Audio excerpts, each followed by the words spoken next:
So, before we get to this, I will just say that the tea parties are pretty essential, and it's very, very funny to see people complain about the ending of book 1 on like forums and shit, and then have people be like, "Did you read the tea party?" And they're like, "Well, no, but..." It's like, you got it. It's important. Alright, let's go. Purgatorio. So, jot that down.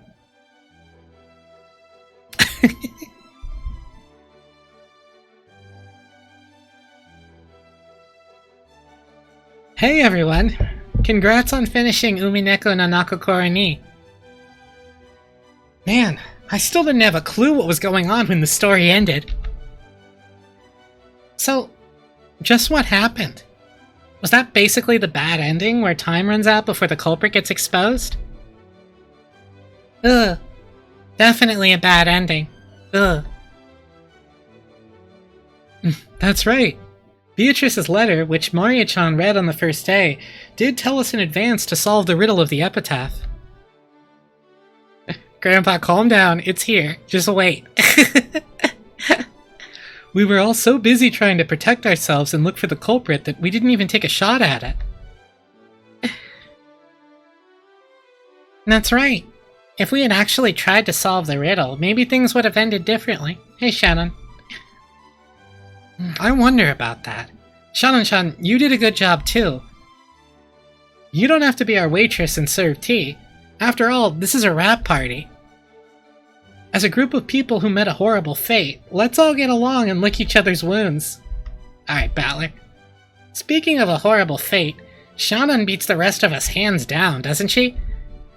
She was such a beautiful character, so I thought she'd definitely survive until the very end. But she was killed right in the beginning, and on top of that, what was it? Half of her face was smashed, right? That's the worst! Yo, hey, Evie. That was my role, so, there was no way around it. Nason, it's nothing for you to worry about. Judging by the last epilogue, even Milady and the rest of them met an extremely tragic end. It seems so. I think I remember seeing this horrible picture, kinda like my entire body had been eaten apart and dismembered. So true, George? Speaking of which, don't you think Cannon's last moments were the coolest? Even though he had the tables turned on him, it was a showdown with the culprit, right? It's a whole bunch better than our confusing last moments, right? Though, in the end, I was unable to get a solid hit in. Still, I think Cannon-kun's death was a big hint. After all, because of that, the existence of the 19th person was made clear. That's right. At the time, everyone's location was obvious, so it was impossible for anyone other than some unknown 19th person to kill Cannon. Ugh. I said it was Beatrice in the beginning, over and over. Ugh. I don't want to believe it, but that does prove the culprit was a witch calling herself Beatrice. That's right. There were many strange things that happened that a human couldn't do. Ugh. Only a witch could do things like murdering Aunt Ava in that closed room. A human couldn't do it. Ugh.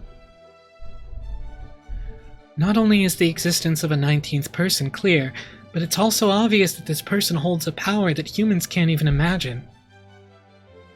In that case, I don't think there's anything wrong with calling this person Beatrice. We probably met at the very end. Met with the Golden Witch. Like I kept saying, Beatrice exists. It all went bad because no one ever believed. Ugh. Even one of her witch friends says that miracles won't occur if you don't believe. Sorry, I forgot about that line. It just sort of hit me like a ton of bricks. Ugh. That's right. Beatrice-sama is generous to those who respect her.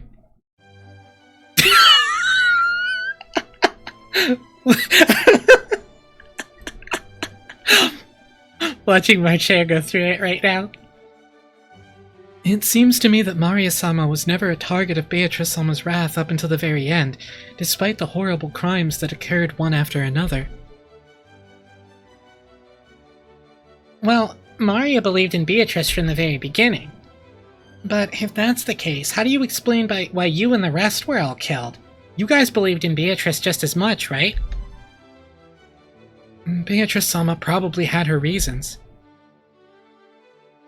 If the Song of the Epitaph represents Beatrice-sama's resurrection ceremony, many sacrifices were needed. He must simply have been designated to be one of those. Shannon-chan, you met a horrible end. At the very least, I wish your death could have been more peaceful and pretty. Well, it's not like it hurt. Anyway, right now, I'm perfectly fine, so don't worry. After seeing him stroke Shannon's cheek, which had been crushed during the story, everyone laughed out loud, smiling. Well, it feels a bit weird saying this, but I was sure this story would fit into the standard mystery genre. I'm a bit surprised to find out that it's a fantasy. After all, a Western mansion shut away from the outside world on an isolated island with an inheritance problem on everyone's minds. It just sounds like a typical mystery novel to me. Ugh. It's not fantasy. Beatrice exists. Ugh. Yes, we understand. Beatrice-sama does exist. That's right. Beatrice-sama does exist. I hate to admit it, but I've got no choice, because it's obvious that a 19th person, a witch, was involved. Many things happened that'd be impossible for humans. During the story, we tried to deny that in all sorts of ways. But now I can say for sure, every crime, every single one, would have been impossible for a human. They'd be impossible to carry out unless it was the witch Beatrice, using all of the power magic she could provide. The culprit was a witch. That point's perfectly clear. Long live Beatrice. Ugh. Everyone believed. I'm so glad. Ugh. Gods and witches might seem terrifying to people who are frightened of them, but I think they must be affectionate to those who believe in and respect them. I think you're right. So, this murder case game is finally over. Now's the time to pull ourselves together and try hard to solve the riddle of the epitaph, just like Beatrice said, right? Ooh, I agree. Beatrice will definitely be happy. Everyone ignored that letter during the story. Even though it was thrust right in front of us, we almost completely ignored it. I kind of feel sorry for Beatrice-sama. I've got the epitaph written down right here. Let's all solve it. Let's all solve it. This story probably went wrong ever since that time. That may be so. Maybe we should have tried solving the epitaph's riddle from the beginning, like Beatrice said. Well, it's a little late now. Even so, let's try solving it now and see if the witch forgives us. Let's go. Let's try to solve the riddle of the epitaph. It was something like, "Behold the sweet fish river running through my beloved hometown." Maria put her notebook on the table and opened to the page where the epitaph was written. Everyone stared at it, getting really into it as they started guessing this and that about the riddle. Surrounded by the smell of black tea and freshly baked vanilla cookies, they spent time comfortably and happily. Except, hold on a second, you guys. But Battler spoke in a way that cut through the conversation. His expression looked a little unhappy. What could he not like about all of this fun? I've been listening to you guys for a while, but why did you all stop thinking? Why are you so sure that the witch was behind all this? Don't you realize something like that can't exist? With just those words, the happy atmosphere surrounding this tea party evaporated in an instant. George and Jessica, and Shannon and Kanon, and Maria, all of them stared blankly, wondering what in the world Battler was talking about. Even the foolish, arrogant Battler realized that he hadn't chosen his words well. Listen to this narration, now that it's not Battler. That's very funny. Because isn't it clear that these crimes were impossible for a human? That's right, that's right. None of the cases would have been possible for a human. That's true. After all, wasn't it full of things that humans couldn't explain? I don't understand what you're saying, Battler-sama. I'm the one who doesn't have a clue what you guys are talking about. Isn't it obvious that humans committed these crimes? There's no way something like a witch exists, right?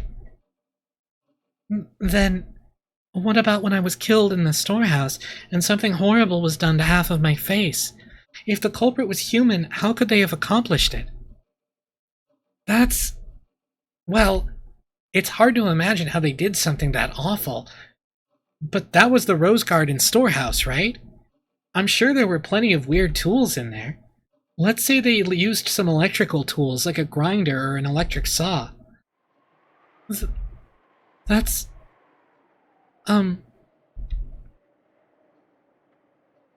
Then, Battler, how do you explain Grandfather's disappearance from the study when it was a closed room? Even though the door was sealed, Grandfather just suddenly disappeared, right? We talked about that during the story, too. It's not impossible that Grandfather used some trick to fool the receipt. It's also possible that he went out the window, fell down, and Aunt Natsui locked the window from the inside. I could think of a bunch of tricks you could use without relying on magic. That makes sense, but...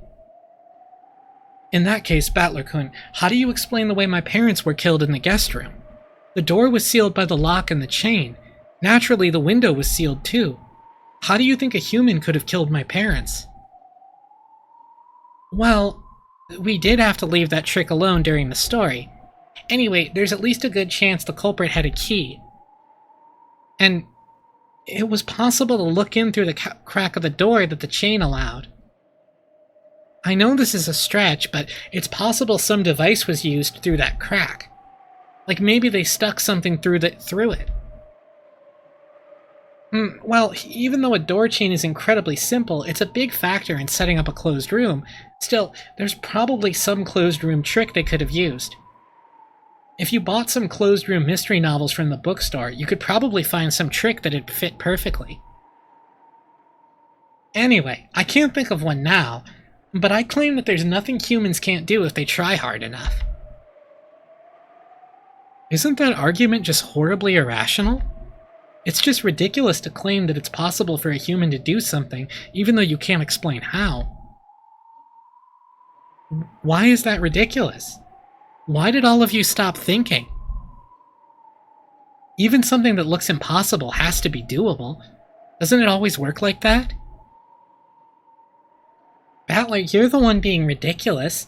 If you think a human could have done it, try explaining how. You can't, can you? And you're okay with saying the culprit is a witch just because I can't explain it? With that argument, all the unsolved crimes in the world could be resolved by saying a witch is the culprit. Battler, you're sidestepping the issue and you aren't explaining anything. We're saying a human couldn't have done it, therefore the culprit is something that isn't human. And that something is a witch. And yet you keep arbitrarily deciding that witches are impossible, even though you can't explain anything. It's almost like humanity was during the Dark Ages. Like those fools who claimed the heavens spun around the earth. Those who said that the earth couldn't be spinning, even though they couldn't explain why. That kind of argument kind of pisses me off. So this is basically what you're trying to say. If I can't explain how a human could do it, then I must accept that the culprit is a witch? It's not like we're forcing you to go that far. We were just wondering on what basis you can say such nonsense. Cannon. Nonsense? Hey, have I really been saying something that weird just now? Am I the one who's crazy? You guys are really starting to freak me out. Battler-sama, when I died in the boiler room, I was killed by a 19th person who shouldn't exist. Can you explain how a human could have done that? At that time, the locations of the 18 were well known. Even so, I was killed. We talked about that in the story as well, right? Kumasawa Bachan, for example. She said she followed right after you and headed down to the boiler room, but we can't know for sure whether that was a lie or not. Okay, we rolled right into the tea party without a break after the last chapter. Let's take like 3 minutes. Let's take 3 minutes. If you have to pee or whatever, if you gotta get more water, we're gonna take 3 minutes, okay? Yeah, no problem. I'm enthusiastic, but I'm gonna give us 3 minutes. Okay, BRB.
Okay.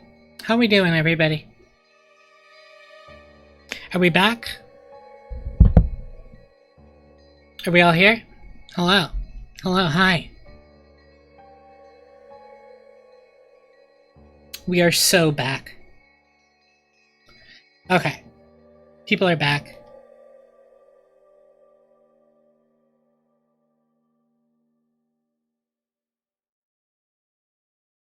Okay. Alright. Gonna go ahead and reread this.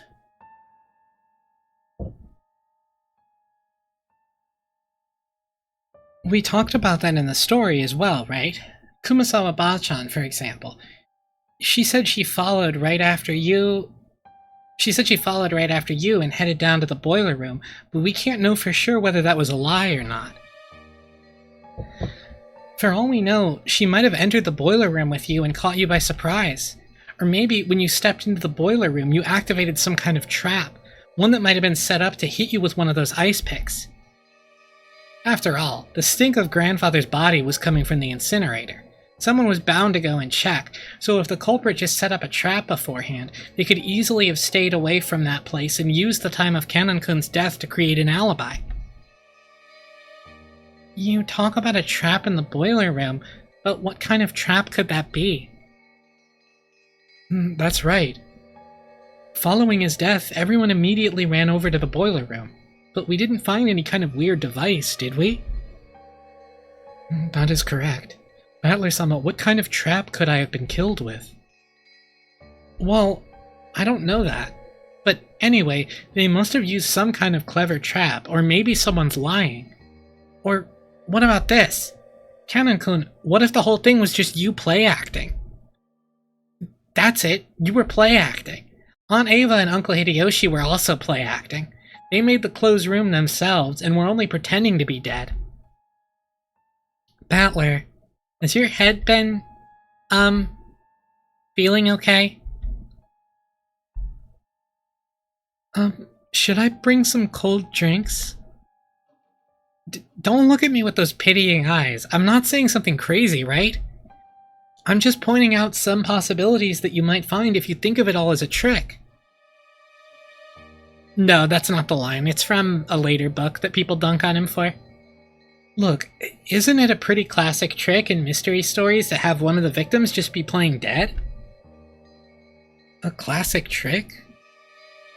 In other words, when Kanon-kun was killed, we knew for sure where all the rest of us were.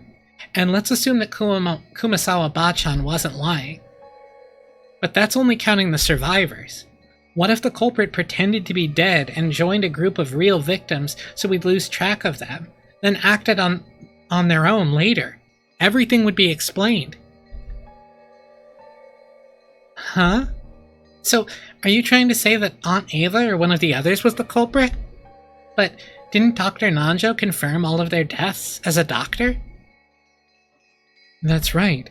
Dr. Nanjo checked all the victims. Battler-sama, for your theory to work, wouldn't Dr. Nanjo have to be one of the culprits too? Yeah, that's right. Once you consider that Dr. Nanjo might have been one of the culprits and faked the proclamation of death, the whole story changes. See, that's also a classic trick in mystery novels, isn't it? But Dr. Nanjo was also killed, right? About that. That's right. Dr. Nanjo faked his own death. After all, there wasn't anyone except Dr. Nanjo who could examine corpses properly, and everyone was really confused then anyway. We didn't have any spare time to check and see if he still had a pulse. With this theory, any one of the dead people could have been walking around. I think it would have been hard for the 6 of us who died in the beginning to do that. After all, the shutter was closed, and there was a padlock that couldn't have been opened from the inside. That's right. Mom was holding onto that key. So was Mom one of the culprits too? Wait a second. Maybe it was impossible for the first 6, but in the case of Aniki's parents, the door was only locked on the outside, so they could have opened it from the inside. That's right. After we left the room, maybe they jumped out the window and got to the boiler room first. Is that too much of a stretch? Or maybe Dr. Nanjo made a mistake when examining the corpses. Look, he said it himself, right? He said there's a very high probability of making a mistake when examining corpses. If you disguised it well enough or prepared a substitute body, you could fake your own death. Let's leave the method or trick they used for later. And you see, it's not that hard to deny a 19th person existed, right? Much less a witch, right? At least that much is completely impossible. I don't know why you've been trying so stubbornly to say that one of us is the culprit. In other words, you want to suspect one of your relatives? That's not it. It's just, I can't easily accept that a 19th person existed. And even if one did, I think we should construct our argument from the point of view that the culprit was a human. I'll only accept that it's a witch in desperation, at the very end, after everything else has been disproven. There's no way witches exist, right? Why has everyone been casually accepting that the culprit was a witch? I think it's great how your family love makes you hate the thought that someone close to you is a murderer, but is it okay to let that fool you? Don't you want to find the detestable culprit who killed so many people? Aniki, don't you want to avenge your parents? Jessica, don't you want to avenge Kanan-kun? And Kanan-kun, don't you want to avenge Shannon-chan? Shannon-chan, you should at least want to know who it was that killed you. Why has everyone totally surrendered and decided that the culprit was a witch? What's wrong with all of you? The foolish and short-tempered battler tried to force his ignorance on the others and yelled at them. However, everyone just looked at him pityingly, silently watching over him. At that time, the wise Maria laughed and pointed out Battler's mistake.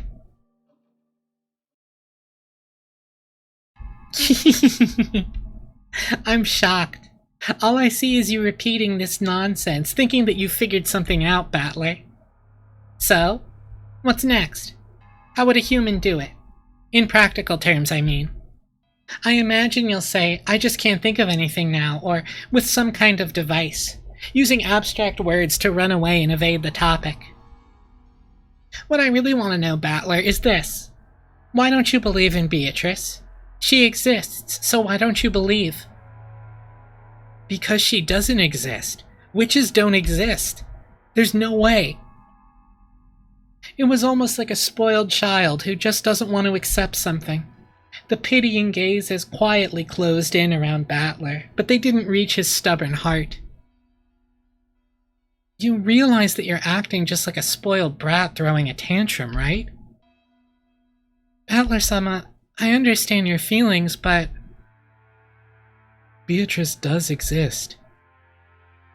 Battler-kun, why don't you believe? Even though there's so much proof.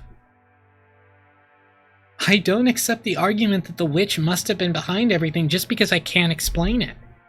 Does this mean that if you don't know how a light bulb shines, then magic is the cause? That's wrong, isn't it? There's nothing that can't be explained without magic. All of this about witches and magic is just abdication of thought. You just surrendered and gave up because you don't understand what happened. Isn't that right?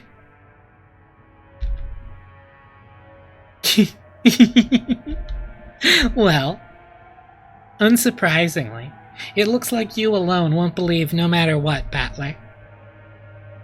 If even a single person doesn't believe, the miracle won't occur. So, if you don't rethink your ignorant theories, the miracle, the magic, won't be completed. Now I see. I finally figured it out. So, in other words, you guys are trying to force me to say the witch exists, right? A lie that everyone accepts becomes the truth. Is that what this is all about? I'm so sorry. I'm so sorry I keep going on about this, but what you're doing is all useless. I refuse. You guys are all pressing me, and that's why it's useless. Why? Sorry, but why don't you let me spin the chessboard around one last time? If you want to force me to accept that there's a witch, there's a really easy way. And it's not the indirect way of saying it must be a witch because humans couldn't have done it. All you have to do is show me a witch doing it with magic. Hey, Prinny.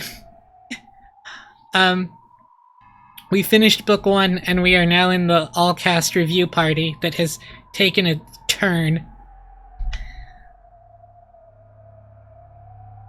Furthermore, what Maria said is what'll really dig her grave. You said that if even one person doesn't believe, a miracle won't occur. But real miracles happen whether people believe in them or not, even if I alone don't believe. So any miracles or magic or witches that exist only because I believe in them are downright lies. Okay, you saw? You saw, I see. The uneasy mood following Battler's ignorant rant was blown away by a very soft and light laugh. Whose laugh? Battler was surprised. He had never heard that voice before. When he looked at George and Jessica, at Shannon and Kanan and Maria, he noticed that they had suddenly gone respectfully silent.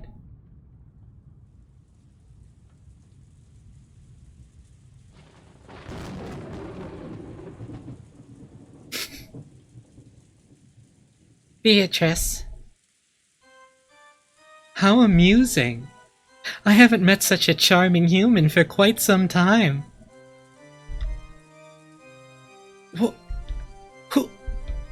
Who are you? Don't you even know the host of the tea party you were invited to? How amusing indeed.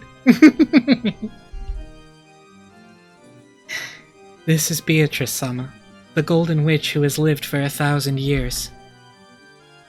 It is an honor to be graced with your presence, Beatrice-sama. Please forgive Battler-kun's ranting. This guy's just stubborn, and, he still doesn't understand the situation he's in. What a treat this is. Most witches get tired of living after the first 1,000 years. How nice it is to meet a man with backbone such as yourself every once in a while. It is quite an honor to be present when Beatrice shows herself, Battler.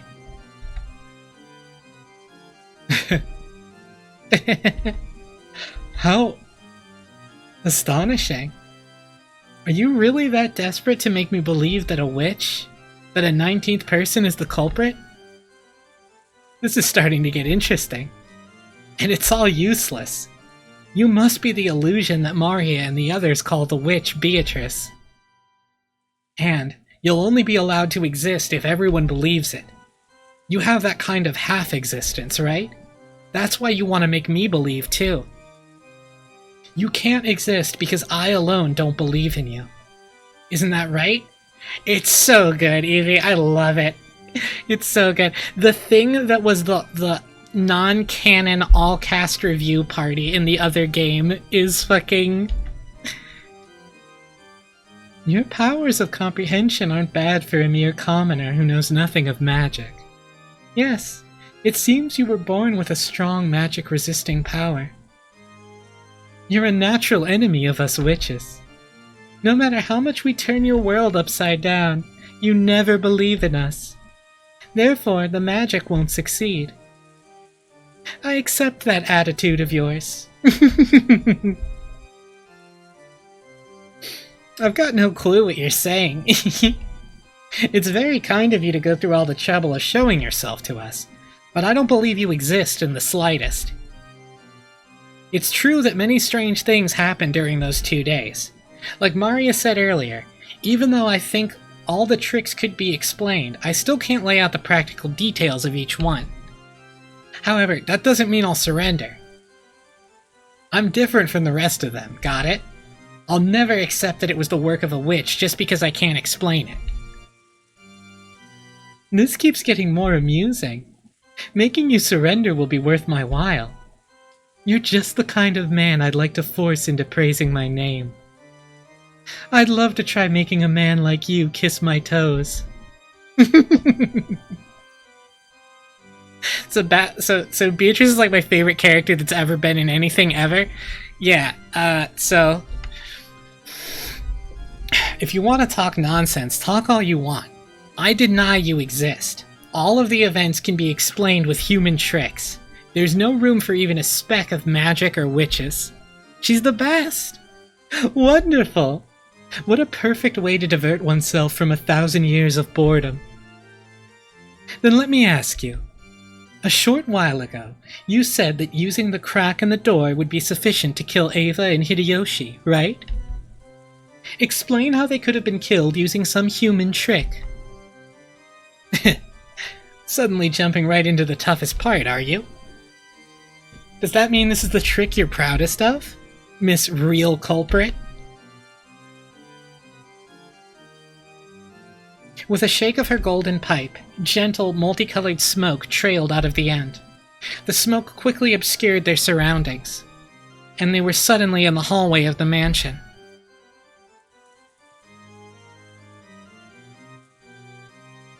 I did see your theory, Prinny. I enjoyed it. The door in front of them, slightly opened, but secured by the chain, was...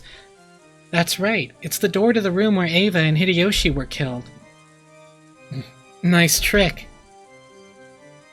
Very well. Show me what you would do through the small crack, Battler. They probably had some device to shoot those ice picks. If they used that, how would they reach Ava over on the bed when you can't see that far through the crack? And how would they reach Hideyoshi in the bathroom with the door shut? Damn, there's a crack. There should be some way. If you can't think of one, allow me. Oh? How would a witch do it? Come on, let's see your little trick. Battler, you're being rude to Beatrice. How nice. How nice. What a charming man. That will make it even more fun to force him into submission. You really want to make me kiss your toes that much? Only if I surrender. But watch, I'll definitely expose this trick, and then I'll make you kiss my ass instead. What a delightful man. I'll remember that promise.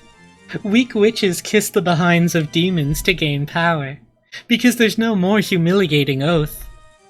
Just being told that makes me want to force you into surrender. Paying no mind to Battler's worthless ranting, Beatrice once again shook the golden pipe. That's right, the golden pipe was her precious magic cane. Come, arise, children. I am the guide of purgatory. Forgive the deadly sins and hold the 7 stakes. Guided by those magic words, which sounded like a command, 7 stakes gathered. They were the stakes of the 7 demons symbolizing the 7 sins of sinful people. Beelzebub and Asmodeus, come, forgive the sins, release the spirits of the sinners. What? The pics of Beelzebub and Asmodeus responded to Beatrice's call. The 2 stakes of the demons were sucked in through the crack of the door like billiard balls struck by a cue stick. Then, several scattered noises refracted through the wall, making a sound like a woodpecker. And, at the end, a pleasant sound could be heard.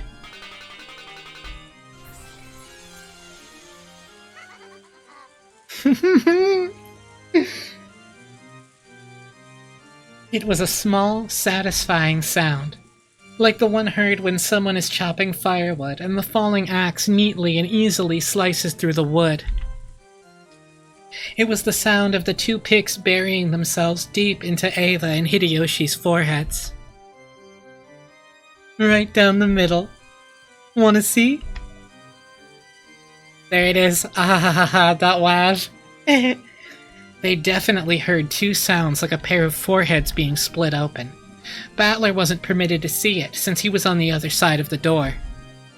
But those 2 had died again, and this second time they lay not an inch apart from where they had lain the last time, with the exact same blood spray as before.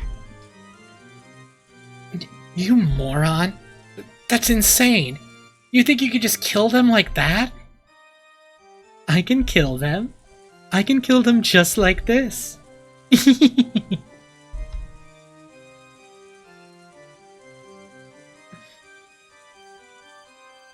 Suddenly, they were no longer in the hall, but seated at the tea party they had started from. Everyone with Battler was sitting meekly, but Cannon was moaning, fresh blood dangling from his mouth. What a rude thing to do at a tea party. Satan's stake was buried deep into Cannon's chest.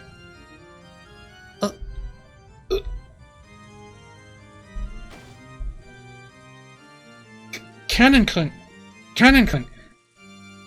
Damn it!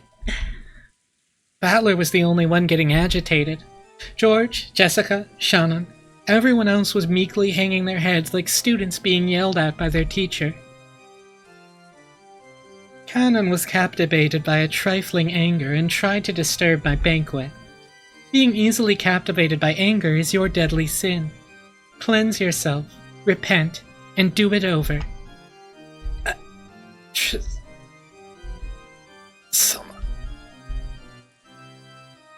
Beatrice-sama, please forgive him. I think Kanan-kun has repented enough. Wonderful. I am generous to those who respect me. Don't screw with me. Do you think I'll accept your existence because of this cheap act? Like hell you're a 1,000-year-old witch. Your tricks aren't 1,000 years old. They're just the sum of a century of classic tricks from the mystery genre. There's no such thing as magic. Definitely not. All of the crimes can be explained with human tricks. You would explain my 1,000 years with 100 years of humans? Good. Good. That's why I like you. Foolish battler. Cut it out, Battler-kun. You can't go against the witch.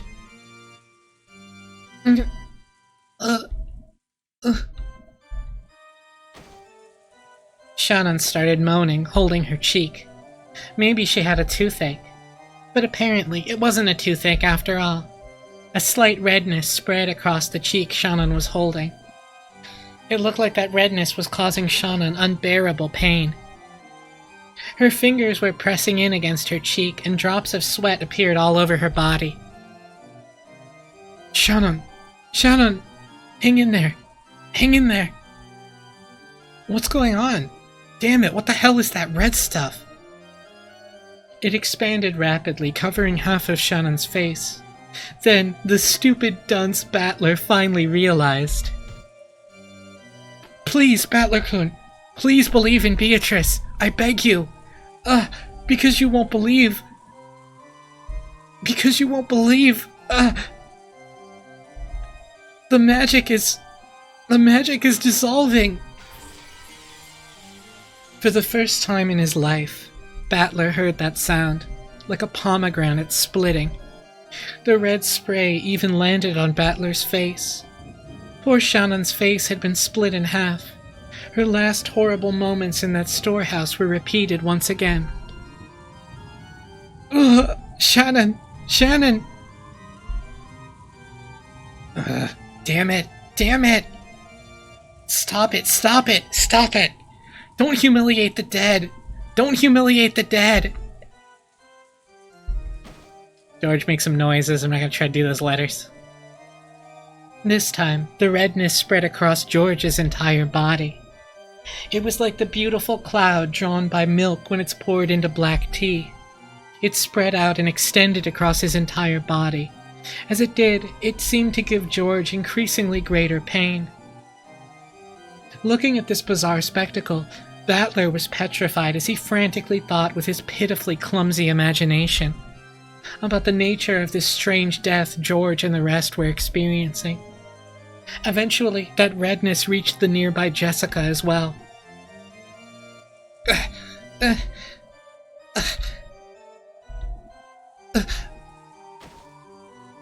Stop it! Stop it! Stop it! What did Aniki do? What did Jessica do? Just stop it!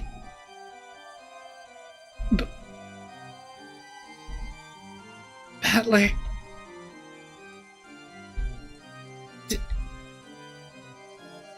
Don't let the witch break your spirit. Deny her.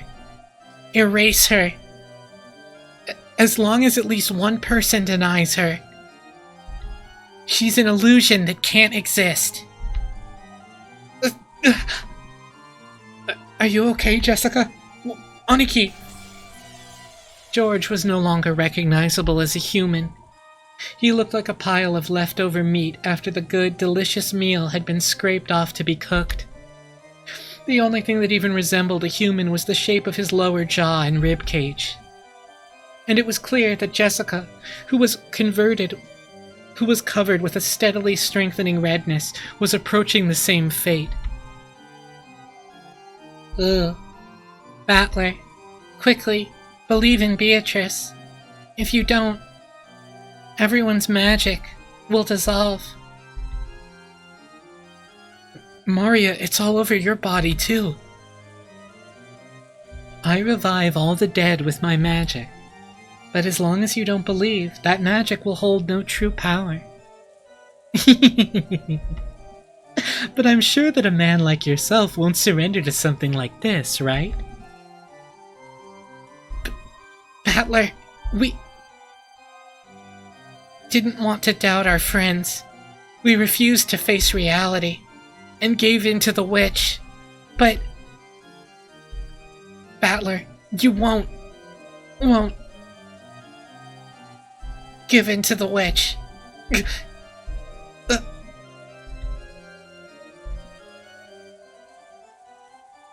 It's really good.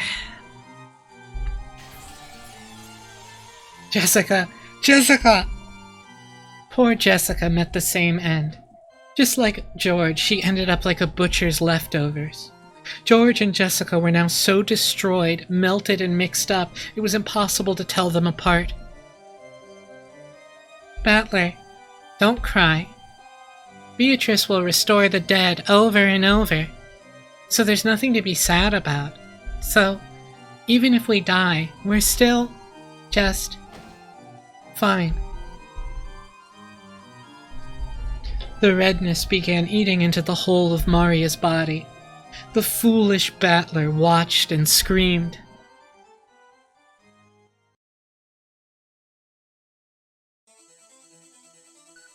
I won't forgive you. I'll never forgive you. A witch? Magic? I'll risk my body and soul to deny you. No matter what happens, I can't accept you. Now that you've gone so far to piss me off, I'll never forgive you. I won't forgive. I won't forgive. I definitely won't forgive you. You'll regret making me, Ushiramiya Battler, your enemy. I'll deny you no matter what. No matter how baffling things get, it can all be explained by humans. I'll erase every cell of you from this world. Well said, Battler, was it? That's just the thing to divert me from my 1,000 years of boredom. Come, explain. Try explaining it all with human tricks. And learn how lowly humans are. Let's see what humanity has built up in 100 years can oppose my 1,000 years. That's what will make forcing you to submit so pleasant. So, tell me, you who call yourself Battler, what about Maria's letter? How were the 6 killed? The shutter? The receipt seal? The closed room with the chain? Kanan in the boiler room? Genji and the others in the lounge? Natsui's suicide? The riddle of the epitaph?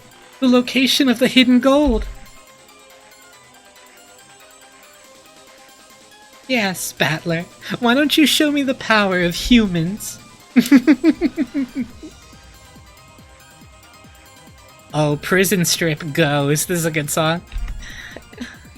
Ah!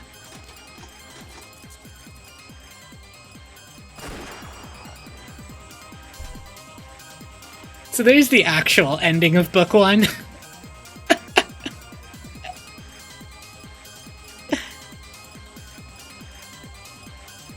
We still have something else after this, so don't go nowhere. Oh, it's so good.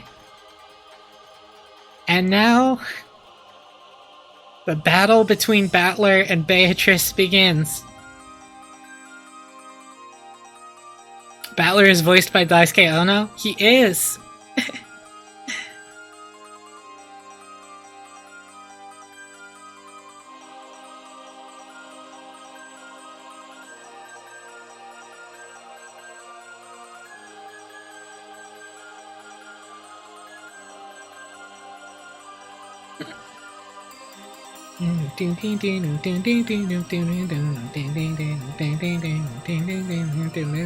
That's so good. So that is almost all of Book 1. Making the rap party the real story on some level is so fucking genius. It's so good. Especially after the like, oh, okay, well, I'll click on the rap party now after reading Higurashi. And then you're like, wait. The real credits are rolling now? Okay. So, we do have something else that is, again, very important. Welcome to the tea party of those who are not human. Team VA is Silver the Hedgehog? No way. Is that why he says it's no use? No way. Zen Zen Damada? Oh my god, I gotta hear what he says in Japanese. That's so funny. Cause Battler's fucking catchphrase is, it's useless, it's all useless. It's so funny. Anyway. Buckle up for this one. Buckle up for this one. You're gonna meet a character who looks like another character. If you haven't finished Higurashi, this is gonna be confusing. If you have finished Higurashi, it might be more confusing. But do not spoil the end of Higurashi. Okay? Okay.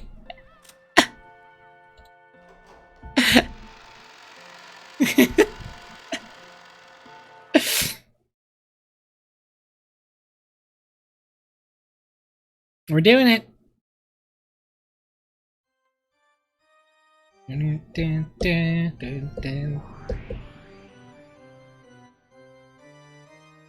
What sort of black tea shall I prepare next?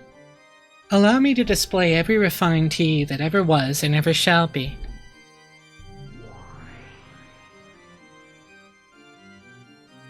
Dried plum black tea. The kind that goes for 200 yen a pack.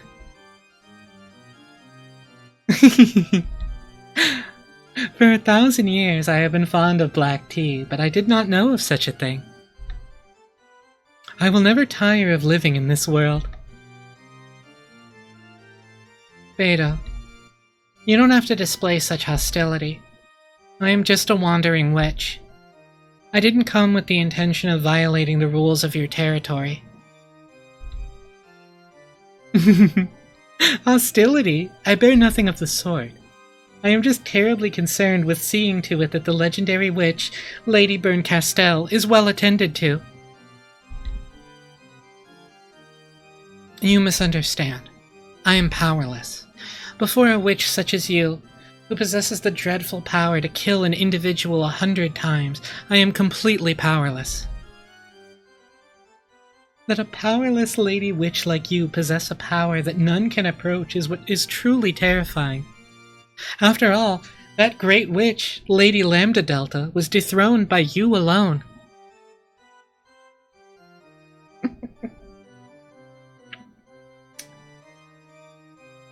Higu fans, I'm just gonna leave this on the screen for a little bit and let you really think about what this line could mean. But anyway, let's keep going. Let's keep going. I only won an endurance contest. She simply got tired. That is not what Lady Lambda Delta said, though. Too much humility can be unseemly, Lady Berncastel.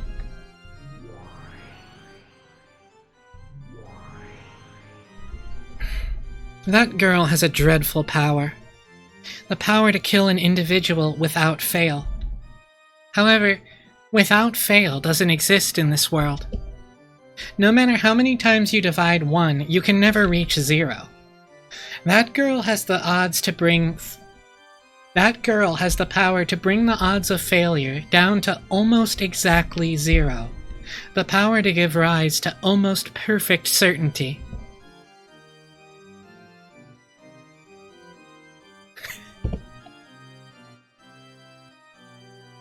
I hope I never have to fight such a terrifying witch again.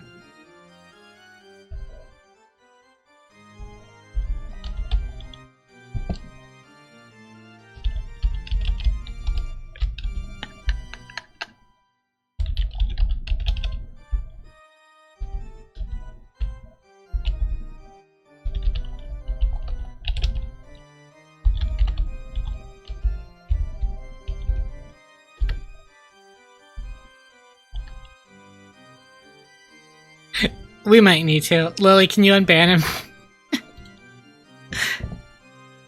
However, you have the power to cause success without fail, as long as the odds are not 0. Though you say without fail doesn't exist in this world, you possess an infallible power yourself. How very terrifying.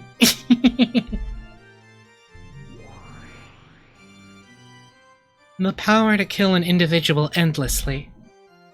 I think you're the more terrifying one. You jest. From your point of view, mine is but a trifling power. This is most certainly what one would call empty praise.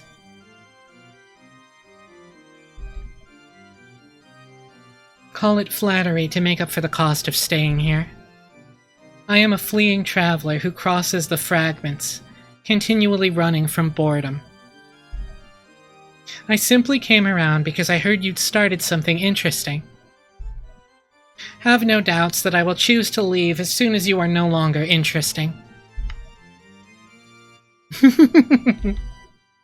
I, Beatrice, am deeply humbly delighted to have the great Lady Berncastel as an observer.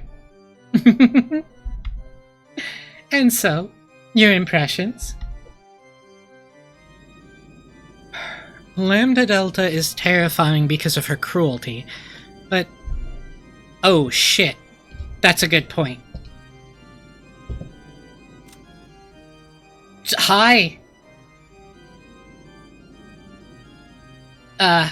This was a good call.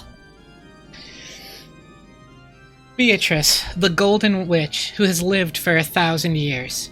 She has surpassed the limits of humans and, like demons, will sometimes appear in response to the summons made by humans to offer her power in exchange for a price.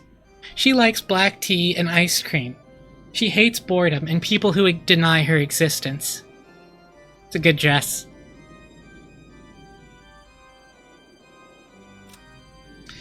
Berncastel, the Witch of the Fragments, who has lived 1,000 years. It is said she lives in a world where the concepts of fate and possibilities can be visualized. She observes the fate of humans and sometimes interferes. In other words, sometimes she is you, and sometimes she is your only friend. Understand? She likes wine and spicy foods. She hates boredom and people who never learn.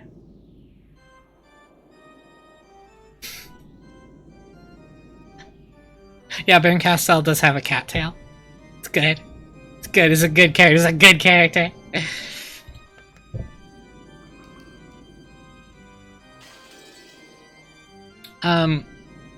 So we have some new buttons.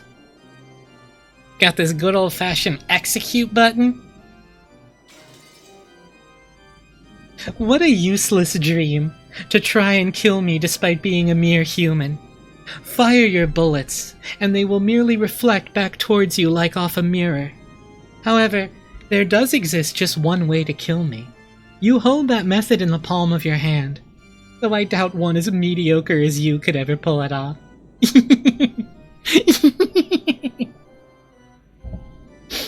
Let's resurrect her. Oh, yeah, it's back to normal. Anyway. By constantly continuing to think, I will live forever. In other words, if I were to stop thinking, I could die at any time. However, once I start thinking again, I can also revive at any time. That's why I'm fickle and whimsical. I live as I please, die as I please, and revive as I please.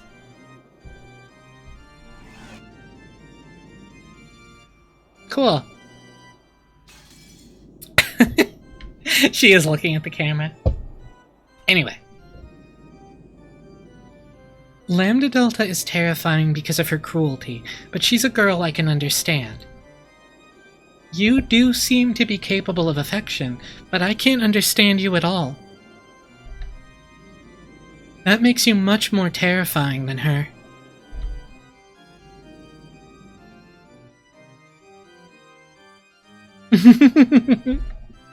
I am fickle by nature. Do forgive me. Besides, I believe you also enjoy entrusting your fate to the roll of fickle dice, right, Lady Berncastel? When I roll the dice, I have a roll I clearly want to get. Unlike you. You, on the other hand, never let the dice fall from your hand. So, whatever the roll might have been, you're never disappointed. Whatever roll the dice show you, you are satisfied without fail. In that sense, you far surpass me. You're the one I really don't want to fight with. Inside of you, there's nothing but 0. That's why I can't win against you with my power. It's the worst compatibility. Perhaps Lambda Delta, on the other hand, has a good compatibility against you, since she would be able to kill your endless nature.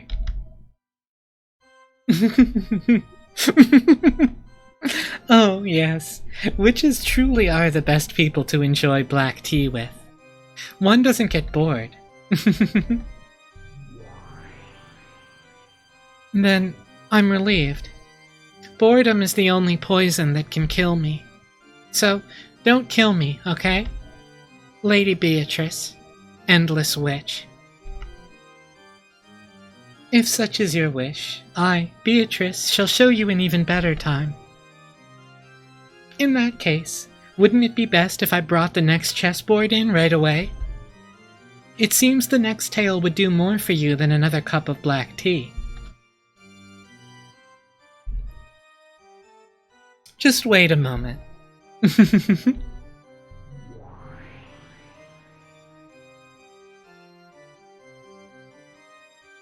Hi, Baron. She's looking right at me. Looking right at you. Something troublesome seems to have taken a liking to you. I'd really like to lend you my power, but as you just heard, that girl's power and mine have a very bad compatibility. Unfortunate as that may be. But you really are pitiful, so I'll help you out just a bit. First of all, about that girl. She does have the name Beatrice, but that doesn't necessarily mean she is one individual woman.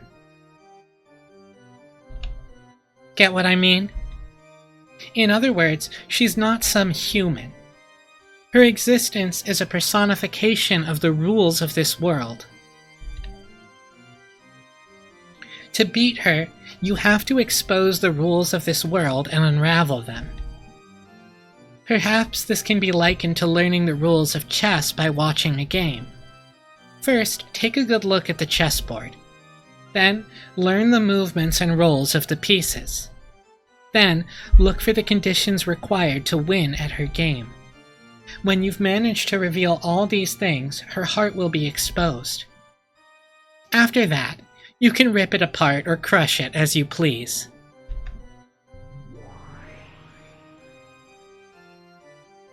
I am being quite generous. In the past, when I had a human body, it took me 100 years to notice even this much. This is my meager farewell gift to you, the pitiful one captured by Beto. It's just like a spoon. A spoon can be used for more than just drinking soup. You can use it to dig through the prison you're locked in, or as a weapon to gouge the witch's eyes out. Of course, you can also use the spoon to continuously sip the watery soup inside your eternal cell. Don't get the wrong idea. I have no intention of becoming your ally. I do feel empathy for you, but I won't help you. It's likely I'm sitting in front of the television yelling at you on the other side, even though my voice won't reach you. Oh, it's like I'm, not likely. So, you understand that I am a witch, right? I intend to enjoy this endless tale that Beto is going to weave until I tire of it. But that alone won't hold my interest. That's why I'll lend you my power. It's also that I don't get tired of this. I am the cruelest witch in the world. Whoever the opponent may be, I'll make them surrender with certainty. Even if it's Beatrice, the Endless Witch. Okay? You are my game piece. Give it your best shot. I'll give you advice sometimes, out of her sight. Don't bore me. Okay?